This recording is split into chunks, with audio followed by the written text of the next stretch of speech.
The letter was found in a cardboard box at the back of Margaret Holloway's closet on a Tuesday morning in April 1998, 3 weeks after her father's funeral. She wasn't looking for it.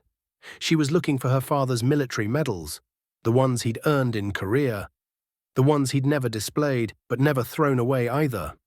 The box was unmarked, taped shut with yellowed packing tape that cracked when she pulled it. Inside were photographs she'd never seen, newspaper clippings about men she didn't know, and a Bible that had been her father's since 1952. The letter fell out when she opened the Bible to the book of Matthew. 3 pages, handwritten on hotel stationery, the ink faded to brown in some places, but still legible.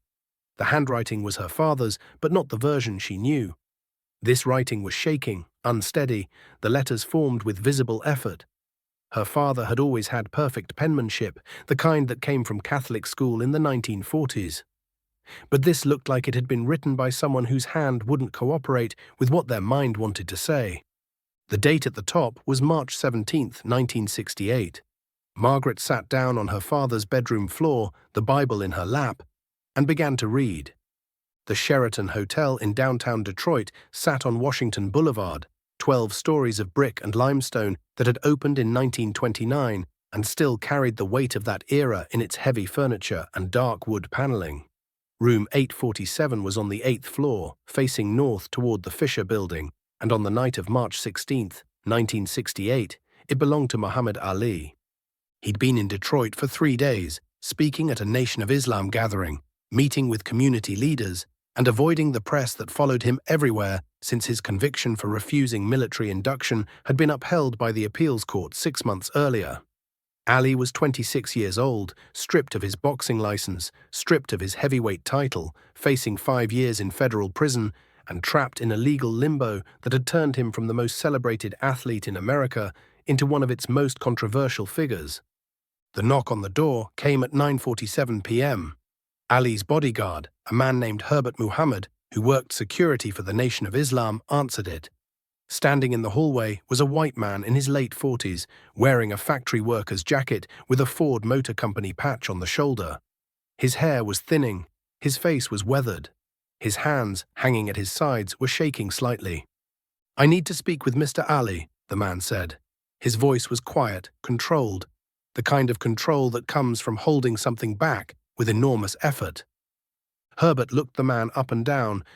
"Mr. Ali isn't taking visitors tonight."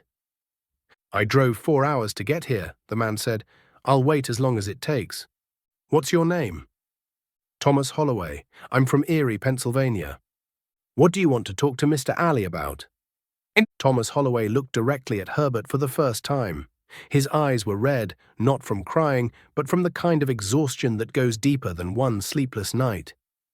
"My son," Holloway said. "I want to talk to him about my son." Something in those 4 words made Herbert pause. He'd been working security for Ali for 2 years, had turned away hundreds of people who wanted meetings, wanted autographs, wanted to argue about the war or religion or Ali's refusal to serve. But this man wasn't carrying any of that energy. He was carrying something else. "Wait here," Herbert said, and closed the door. Ali was sitting in a chair by the window, reading a newspaper article about himself that got almost everything wrong. He looked up when Herbert entered. "There's a man outside who wants to talk to you." "Tell him I'm not. He says it's about his son." Ali set down the newspaper slowly. "What about his son?" He didn't say. "But Mohammed, I think you should talk to him." Ali studied Herbert's face. They'd worked together long enough that Ali trusted his instincts. "What's his name?" "Thomas Holloway, from Pennsylvania." Ali stood up. He was wearing simple clothes, a white shirt and dark pants, nothing flashy. He walked to the door and opened it himself. Thomas Holloway was still standing in the hallway, his hands in his jacket pockets now, his shoulders slightly hunched. When he saw Ali, he didn't smile, didn't extend his hand, didn't show any of the usual reactions that people had when meeting the most famous athlete in the world. "Mr. Holloway," Ali said, "Herbert says you want to talk about your son." "Yes, sir. Come in." Thomas Holloway walked into the hotel room with the careful steps of a man entering a space he wasn't sure he belonged in. Ali gestured to a chair near the window. Holloway sat down. Ali took the chair across from him. Herbert started to sit in the corner, but Ali shook his head. "Give us the room," Ali said quietly. Herbert hesitated, then nodded and left, closing the door behind him. For 11 minutes, neither man spoke. Ali had learned patience during his years in the ring, learned how to wait, how to let silence stretch until his opponent felt compelled to fill it. But this wasn't that kind of silence. This was something else. Holloway wasn't trying to gain advantage or build drama. He was simply gathering himself, preparing to say something that required preparation.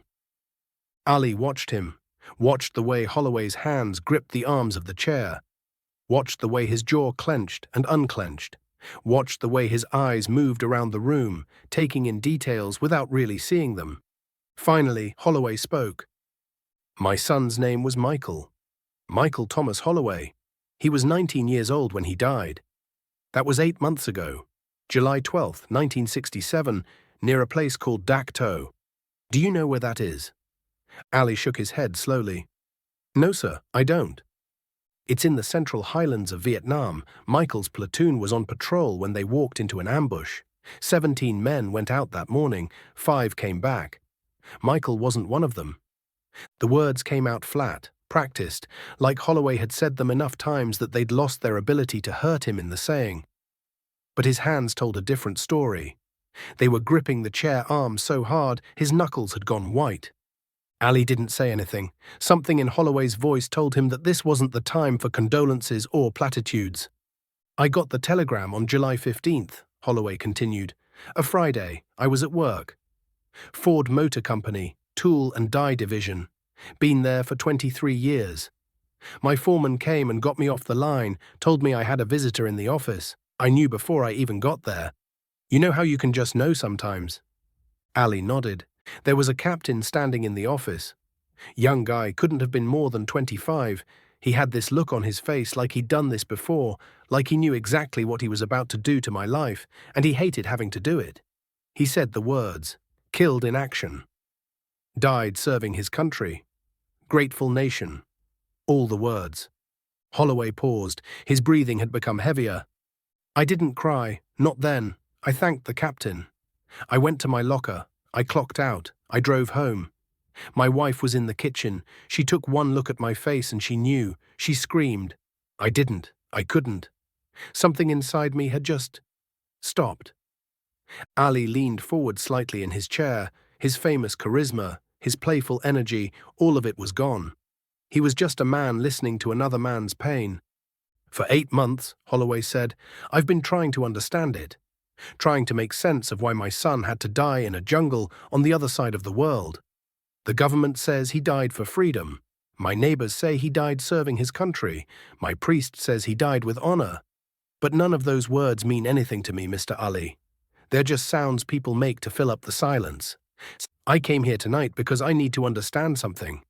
I need to hear it from you directly, not from a newspaper or a television. I need to know why you wouldn't go." Ali's expression didn't change, but something shifted in his eyes. This wasn't what he'd expected. "I'm not here to argue with you," Holloway continued quickly. "I'm not here to call you names or tell you you're wrong. I've heard all the arguments. I've read all the articles. I know what people say about you, both the people who support you and the people who hate you. But I don't want to hear any of that. I want to hear it from you, in your own words. Why did you refuse to go when my son didn't?" The question hung in the air between them like something physical, something that took up space in the room. Ali sat back in his chair. He was quiet for a long time. When he finally spoke, his voice was softer than Holloway had ever heard it in any interview or press conference. "Mr. Holloway, before I answer that question, I need to tell you something. And I need you to hear me all the way through, without interrupting. Can you do that?" Holloway nodded. "I'm going to tell you the truth," Ali said. "Not the truth I tell reporters. Not the truth I tell the Nation of Islam. Not the truth I tell the government. The real truth. The truth I don't tell anyone because it's too complicated, and people don't want complicated. They want simple. They want hero or coward, patriot or traitor. But I'm going to give you complicated because you deserve it." Ali stood up and walked to the window. He looked out at the city lights, his reflection faint in the glass. When I got my draft notice, Ali began, my first reaction wasn't religious conviction. It wasn't political principle. It was fear. Pure, simple fear. And I'm not talking about fear of dying, though that was part of it. I'm talking about fear of going to a place where I'd be expected to kill people I had no quarrel with. People who looked like they could be my cousins. People who were poor like my people were poor. And the more I thought about it, the more that fear turned into something else. It turned into a question I couldn't answer. He turned back to face Holloway. The question was, how do I go fight for freedom in Vietnam when I don't have freedom in America? How do I fight for a country that won't let me eat in its restaurants, or sleep in its hotels, or vote in its elections without a test? How do I risk my life for a flag that has never protected me? Holloway's face was unreadable, but he was listening. But here's the part I don't say in public, Mr. Holloway. Here's the part that keeps me up at night. My question was easier to ask because I had the fame and the money to ask it. Your son didn't have that privilege. Your son got drafted and he went, because what choice did he really have? He didn't have lawyers. He didn't have the Nation of Islam behind him. He didn't have the whole world watching to see what he'd do. He just had his family and his conscience and a government that said go or go to prison. Ali walked back to his chair and sat down. So when you ask me why I didn't go when your son did, the honest answer is this. I had options your son didn't have, and I chose the option that fit my conscience. But that choice came with a price that I could afford to pay. Your son paid a price he didn't choose. And that's not fair. None of this is fair. The room was very quiet. Outside, the sounds of Detroit traffic filtered up from the street below. I can't tell you that my choice was right and your son's choice was wrong, Ali continued. I can't tell you that my conscience is more important than his service. All I can tell you is that we're both casualties of the same system. Your son died in Vietnam. I'm dying a different kind of death here at home. They took his life. They're taking my career, my prime years, my ability to do the thing I was born to do. We're both paying prices for a war neither of us started. Holloway's hands had relaxed their grip on the chair arms. His breathing had steadied. Can I ask you something? Ali said. Yes. What was Michael like, not as a soldier, as a person? For the first time since entering the room, something that might have been a smile touched Holloway's face. He was quiet, Holloway said. Not shy, just thoughtful. He'd rather listen than talk. He loved cars, wanted to be a mechanic. He'd spend hours in the garage taking apart engines just to see how they worked, then putting them back together. He was better at it than I ever was. Did he want to go to Vietnam? No. The word came out hard. He was terrified. He told me the night before he left for basic training that he didn't understand why we were there. He said it felt like we were fighting somebody else's war. But he went anyway because he'd been raised to believe that when your country calls, you answer. I raised him that way, Mr. Ali. I taught him that. Holloway's voice broke completely now, and now he's dead because I taught him to be obedient. Because I taught him that duty matters more than doubt. Because I raised him in a world where questioning authority was the same as betraying your country. The tears came then, silent but steady, running down Holloway's weathered face. You're not responsible for his death, Ali said quietly. You taught him honor. You taught him duty. Those aren't wrong things to teach. The wrong is in the men who sent him to die for reasons they couldn't honestly explain. But you saw through it, Holloway said. You questioned it. You refused. Why couldn't I see what you saw? Why couldn't I tell him it was okay to doubt? Ali leaned forward, his elbows on his knees. Mr. Holloway, you want to know the real difference between me and your son. It's not courage. It's not conscience. It's visibility. When I said no, the whole world watched. When your son said yes, nobody outside Erie, Pennsylvania knew his name. I could afford to be a symbol. Your son couldn't afford to be anything except what he was. A young man caught in a moment in history that was bigger than him. Ali paused. But here's what I believe, and I need you to hear this. I believe your son's death and my refusal are part of the same story. We're both trying to figure out what it means to be men in a country that keeps changing the definition. Your son tried to be a man by serving. I tried to be a man by refusing. And maybe the truth is that we're both right and we're both wrong. And the real problem is that we're being forced to make these choices at all. Holloway wiped his eyes with the back of his hand. I came here tonight thinking I wanted an apology from you, he said. I came here thinking that if you just admitted you were wrong, that if you said you should have gone, then somehow Michael's death would make more sense. But now I don't know what I want. You want your son back, Ali said simply. Nothing I say can give you that. They sat in silence for a long time. The clock on the nightstand showed 11:03 p.m. More than an hour had passed. Finally, Holloway spoke again. There's something I need to tell you, something I've never told anyone, not even my wife. Ali waited. 3 days before Michael left for Vietnam, he asked me a question. We were working on his car in the garage, and he stopped what he was doing and looked at me and said, Dad, what if this war is wrong? What if we're not supposed to be there? And do you know what I told him? Holloway's voice was barely above a whisper now. I told him it didn't matter if it was wrong. I told him that soldiers don't get to decide which wars are just and which aren't. I told him his job was to serve, not to question. And he looked at me with this expression I'd never seen before, like he was seeing me for the first time and wasn't sure he liked what he saw. But he didn't argue. He just went back to working on the car. And 3 days later, he was gone. Holloway looked directly at Ali. I killed my son, Mr. Ali, not with a bullet, not with an order. I killed him by teaching him not to trust his own doubts. I killed him by telling him that obedience was more important than conscience. You didn't kill him. The war didn't kill him. I killed him. Ali stood up and moved his chair closer to Holloway's. He sat down and looked the older man directly in the eyes. Mr. Holloway, listen to me. You didn't kill your son. You loved your son. And you taught him the things you believed would keep him safe in this world. You can't blame yourself for not seeing a future you had no way of predicting. Your son made his choice based on how he was raised, based on what he believed was right. That's not your failure. That's the tragedy of living in a time when good men are forced to make impossible choices. But if I had told him it was okay to refuse, he still might have gone, Ali interrupted. Because that's who he was. You said he was thoughtful.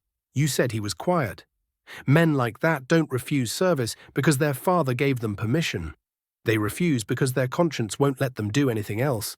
And maybe your son's conscience told him to go. Maybe his way of being a man was different from mine. That doesn't make him wrong. It makes him different. I miss him so much, he said. I miss him every single day.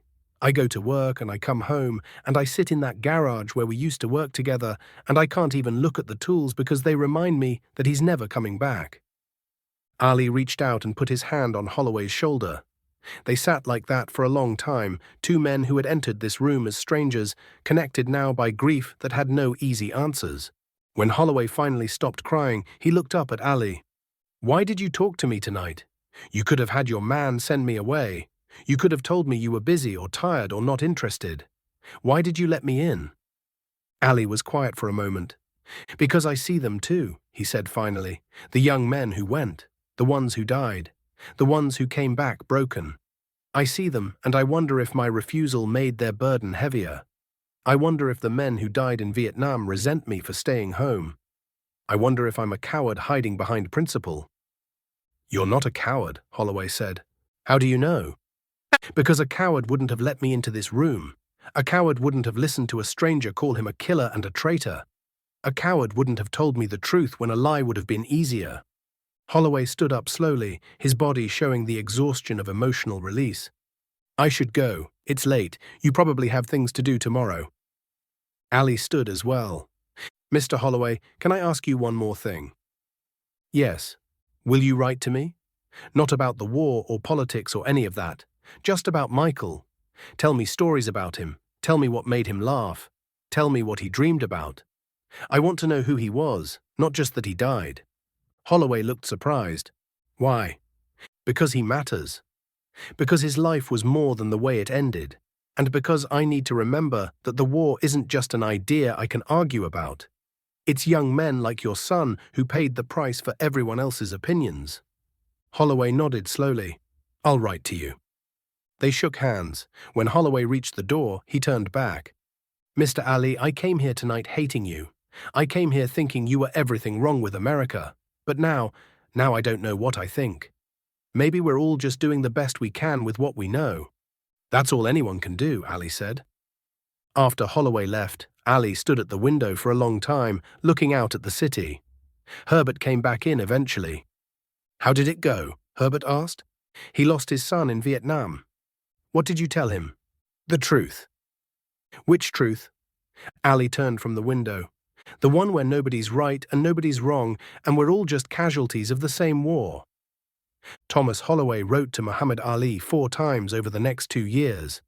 The letters were never political. They were stories about Michael, about the time Michael fixed a neighbor's car for free because the neighbor couldn't afford a mechanic, about Michael's terrible singing voice that he used anyway, about the way Michael collected baseball cards and organized them by team instead of by player. Ali kept every letter. He never responded in writing, but in 1970, when he was finally allowed to return to boxing, he dedicated his comeback fight to all the young men who never got the chance to come back. Thomas Holloway died in 1998, 3 months after Muhammad Ali lit the Olympic torch in Atlanta while his hand shook from Parkinson's disease. He never told anyone about the night he met Ali. He never mentioned it to his wife, his daughter, or his friends. The only record of that night was the letter his daughter found after his death.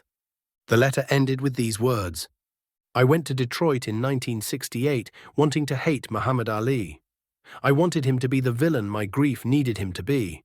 But he wouldn't let me hate him. He looked at me with such compassion, such understanding, that I couldn't maintain my anger. He told me truths that hurt to hear but needed to be said. He made me understand that Michael and he were both victims of the same war, just on different sides of the same tragedy. I will never forget that night.